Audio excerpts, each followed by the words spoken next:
So without further ado, let's get on to our first item of the day. And that, of course, is the keynote speech. Our forum this year is to discuss, examine, and possibly answer the question, is technology tipping the balance of power in aid? By which we mean the power of digital communications and accountability tools and algorithms. These technologies promise to revolutionize accountability and community engagement using low-cost phones, computing, and machine learning. With these digital tools being as cheap as a goat and truck, will it mean for the first time humanitarians will be able to share decision-making easily and make possible their stated desire to make ourselves more accountable to the people we serve? Or will we remain the gatekeepers to accountability? To make sure everybody has the same measured access to the humanitarian system. To kick us off and explore some of these ideas, we start with our keynote address, which is delivered this year by Aarathi Krishnan. We're in for a thought-provoking treat. You can see her there on your screens. She's a Technology and Human Rights Fellow at the Harvard Kennedy Carr Center, as well as a Fellow at Berkman Klein Center at Harvard University. And she's been doing a lot of thinking about this. Aarathi, over to you. Wonderful. Thank you so much, Sangeeta, and good morning, everybody. I want to ask this of all of us. What is the gaze that you put on in which to understand the world and other people's positionality within them? Before we go any further, I acknowledge that I am on ancestral Lenape homelands, and I recognize the long-standing significance of these lands for Lenape nations past and present, as well as future generations. I want to also acknowledge the world that will exist beyond our lifetimes and the people, animals, and nature that will thrive in it. My name is Arathi Krishnan. I am Malaysian, I am Australian, I'm of Indian heritage, and I come from 2 different castes. I have lived in many countries, and I now live in New York. I am an immigrant. I am a cis woman of color. I have multiplicities of identities that don't fit perfectly and tidily into a checkbox, and nor do I want it to. I stand here on the shoulders of everyone that has come before me, and I have an obligation to all those that will come after me. And it is in this vein that I ask the questions that I ask. As technology and AI recasts our understanding of ourselves and our place in the world, it also provokes new answers to the question, how then might we live? What does it mean to be human in a digital future? We know by now that our digital futures are not neutral, nor are those that advocate for its expansion or its mitigation neutral either. We look at digital futures in awe of its possibilities, how it makes some parts of our lives easier, and we recoil in discomfort and horror at how it's used against us, and more pointedly, against those that are disempowered to understand its impact against them. We analyze statistics of how much of the world is online and what it might mean in terms of who might be left behind. We relegate the solving and or mitigation of the complexities of our current and future crises to technology. It is the instrument that will save the future of our humanity and our planet, as if it's a logical inevitability, as if we are relegating the very human nature of making sense and decisions of what information means to us, to our communities and those around us, to the very tools that might be used against those within our social order that don't wield as much influence or power. Digital systems exist within complex imperial formations, built on imperial rivalries and a tech worldview that imagines some figures, especially the migrant working classes of the global South, as outside of the world of tech itself. As Mohammed Peng and Isaac argue, the coloniality of power can be observed in digital structures in the form of socio-cultural imaginations, knowledge systems, and a way of developing and using technology, which are based on systems, institutions, and values that persist from the past and remain unquestioned in the present. So to design for a new, we must first look at what has gotten us here. What are the systems in which we all exist? How do they play out in people's experiences and why? We assume emancipation and liberation through digital technologies, but without a critical understanding of power, of who is deliberately unseen or exploited. Might the use of these technologies paradoxically expose or expand harm on often marginalized, minoritized constituents? And are, in fact, the digital futures we are chasing merely replicating or reinforcing existing or past inequalities? We know now that one of the reasons for grave inequality is due to historic colonialism and the ways in which it manifests in ongoing agony today. Let's unpack what this means, though. The act of colonialism or colonization removes power from the colonized, dispossesses and transfers economic resources, and removes culture in the name of civility. Colonialism isn't just physical, it's also mental and metaphysical. Coloniality presents itself in a matrix of power that operates through control or hegemony over the economy, authority, gender and sexuality, subjectivity and knowledge. Coloniality was presented to the world as modernization, but we now know that this was at grave expense of freedom, justice, equality, and a homogeneous worldview. How we then conceive and transfer knowledge, as well as what knowledge we see as credible and valid, are also based on these colonial beliefs. How we exist within these structures and how we interpret reality is deeply influenced by colonization as well. Colonial relationships create presumed superiority and infertility hierarchies between colonizing and colonized peoples and places. The malevolent paternalism of colonial relations means that solutions are always proffered in the name of and for the good of the colonized, yet the colonized themselves are not recognized as full and legitimate participants in producing those solutions. So is tech in fact colonialist? Many argue that yes, it is, including Anasuya Sen Gupta in her keynote last year. Data, new applications, and social media are hierarchical. The companies that produce these technologies also produce an ideology of superiority that data journalist Meredith Broussard calls techno-chauvinism. Techno-chauvinism describes the belief of a small group of fairly homogeneous people that they are the best people to deploy a small set of algorithmic applications to administer human life. A corollary of this belief is the ideology of meritocracy, a dogged conviction that despite all evidence about uneven social and economic conditions and histories, it is individual effort and cleverness that promotes some groups over others. Why do we say this? Rather than being an equalizer of power in the humanitarian system, fears that technology will maintain or even further the exclusion of populations historically overlooked and minoritized have been raised, particularly in connection to issues around asylum seeker data and identity and the trialing of technology on vulnerable populations. Some quick examples of what I mean. Digital data collect once and entered into a system make us static, a series of unchanging facts. We are categorized by where we live, our gender identity, our year of birth, our ethnicity or race. Essentially, being our true and fluid selves becomes impossible in the eyes of the state. Digital systems, how they're built, the data they gather and the data they don't, the categories we are put into by design require a flattening of our identities, reflecting a prioritization of what matters most to the people collecting the data.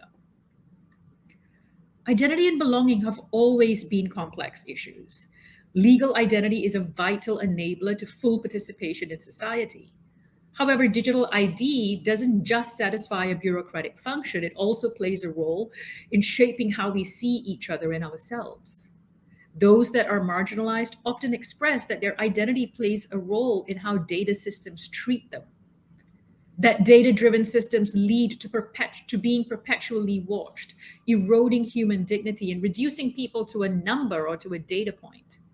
Systems like credit scoring or criminal records create profiles that stay with individuals, regardless of whether they've changed as people.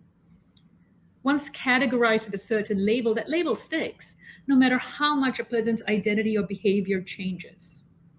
Systems that monitor migrants' movements across borders don't engender feelings of safety or belonging. Rather, it removes agency from one's physical body as well as one's digital body. This played out in June 2021 when Human Rights Watch published an expose accusing UNHCR of improperly collecting biometric information for Rohingya refugees in Bangladesh and sharing it with the Myanmar government without the Rohingyas' consent. Zahra Rahman notes that data was taken from the bodies of human beings and shared with those who explicitly want to cause them harm, and it is a betrayal of their rights to self-determination, of dignity, of their very personhood. The appropriateness of digital technologies and AI within aid systems is still being discovered and understood. An incredible amount of work has gone into establishing data governance protocols. The commonality across all these protocols as it exists today is that it narrows the focus of governance on issues such as data and AI, rather than the broader governance of the use of digital systems within the systems we intersect with. Current codes of ethic are limited in that they are not binding like law and hence do not promulgate compliance. They often reflect the values of the organization that created them, rather than the diversity of those potentially impacted by AI systems. In addition to this are questions of immunity. Traditionally, humanitarian organizations do not go beyond the individual institutional governance mechanisms that are often bordered by the institution's immunity, and the appropriateness of the technology innovations we deploy. More urgently, is that the weave that binds these protocols together is its focus on the now and its homogeneity, from how we understand harm, protection, human rights, and ethics solutions. Audre Lorde asked of us, what does it mean when tools of a racist patriarchy are used to examine the fruits of that same patriarchy? It means that only the most narrow parameters of change are possible and allowable. To invert the pathways of tech colonialism requires us to be decolonial and to decenter ourselves. What does this actually mean? Decolonization is the process of undoing and giving up social and economic power and restoring what has been taken away in the past. To be decolonial in our efforts is an aspiration to restore, renew, elevate, acknowledge and validate the multiplicity of lives, lived experiences, culture, and knowledge of Indigenous people, people of color, and colonized people, as well as to decenter hetero-cis normativity, gender hierarchies, and racial privilege. I think of this as how might we exist in plurality, in a multiverse, so to speak, and to include this in governance and ethics, not as a tokenistic or virtue signaling flag, but rather to help us consider different lenses, perspectives, sources of truth in even how we think about what is right, what is fair, and what is just. My work reimagines humanitarian digital ethics and governance that decenters humanitarian coloniality, disrupts the idea of solutionism, censors justice and equity, and actively works to mitigate harm now and into the future. It aims to build on practices and frameworks to date, but working to ensure that the basis of such approaches do not merely tokenistically include historically oppressed, excluded, and impacted communities, and rather, as Abeba Burhan calls for, an approach that considers personhood, data, and justice and everything in between, and places ethics as something that goes above and beyond technical solutions. The framework emphasizes foresight and decoloniality to amplify current approaches and promotes a shared responsibility for our collective futures across all actors and constituents in the aid sector. I posit the following principles. First one, positionality. that who holds the responsibility for developing governance, ethics protocols, and standards of use and deployment consider the positionality of authorship and decision-making within their wider metropolis and assess the impacts of any biases or privileges that gives rise to. Number 2, future impacts and harm assessments. The organizations deploying these systems include an expansion of a range of criteria for assessment, including plausible, possible, and probable future harms and impacts that might arise on impacted populations and on their future generations. This involves going beyond assessments to ensure that something is only used within its prescribed intent, but rather to assess function creep currently and into the future. Number 3, plurality and legitimacy, utilizing a wider range of knowledge sources and experiences to legitimize a multiplicity of conceptual models related to ethics and fairness, and to ensure that assessments and conclusions drawn intentionally do not replicate an echo chamber worldview that do not account for normative and cultural realities. Number 4, reverse accountability against meaningless consent, ensuring that accountability mechanisms are designed to hold institutions to account so that the burden of harm is not continuously placed on impacted peoples. Beyond empowerment and inclusion, number 5, moving beyond just diversity and inclusion as a metric for mitigating bias, but ensuring clear, transparent mechanisms that ensure the inclusion of historically excluded populations to influence decision-making and provide a re-weighting of decision-making priorities, not just to listen. Number 6, relational ethics. Assessing patterns across a wider range of contextual, social, technical, economic, and historical systems, norms, and structures to understand why, rather than merely designing technical solutions and systems blindly. Number 7, transparent privilege and dispossession. Assessing whose rights are privileged and whose are dispossessed in decision-making, and the risk of that weighting in the short-term and long-term horizon. And finally, objective truth versus constructed representation. Ensuring governance systems are utilized to recognize the context digital systems will exist in, as opposed to a singular representation at a specific point in time. We are accountable for the futures we create. Humanitarian actors cannot absolve ourselves of the responsibilities of the unintended and intended consequences of our actions in the short and long term. If our actions enable negative outcomes down the track for the very populations we aim to serve and protect, then our actions are a fallacy in the name of humanitarian principles. To ensure that we don't continuously relegate speculative responsibilities for whatever happens down the line to impacted populations, current efforts must shift. To ensure that ongoing advances of digital systems and humanitarian action are truly systems that allow all to flourish.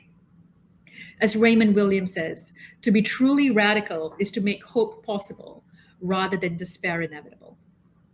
Thank you very much.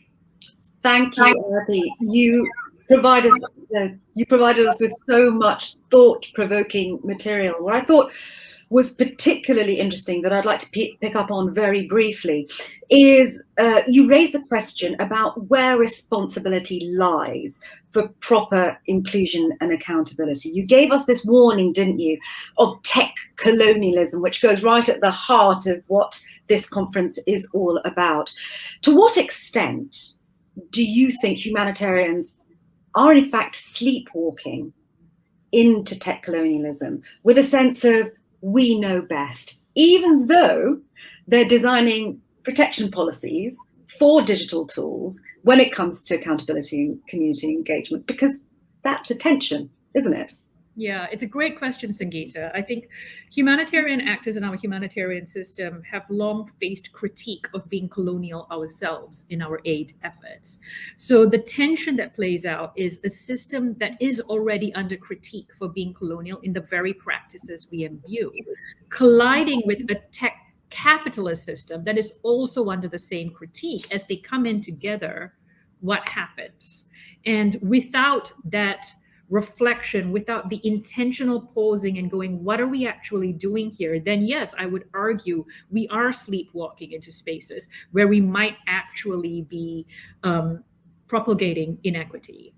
One of the things I believe, and I say this as somebody that's worked in the humanitarian sector for a long time and a deep believer in it, but I also come from the communities that get impacted by these same systems. So there are duality in our identities that we can't run away from. We often do think that we know best. The argument of the white savior has always hung over our heads, for many, many, many years. Who gets to determine what is ethical? Who gets to determine what justifies fairness? The humanitarian principles were designed at a very specific point in time through a very small group of people that all look the same, by the way. And it's not to say that it's not valid today, but the question we must ask of ourselves is, are they still fit for purpose? Or do they need to evolve? And this isn't about throwing the baby out with the bathwater. It's not about saying the system needs to crash. It's saying, how do we amplify our efforts with all the knowledge that we know of today to not, as using your words, sleepwalk into digital futures that are fundamentally just replicating the past. And part of that also requires us to reflect on our role within that, which is that decentering.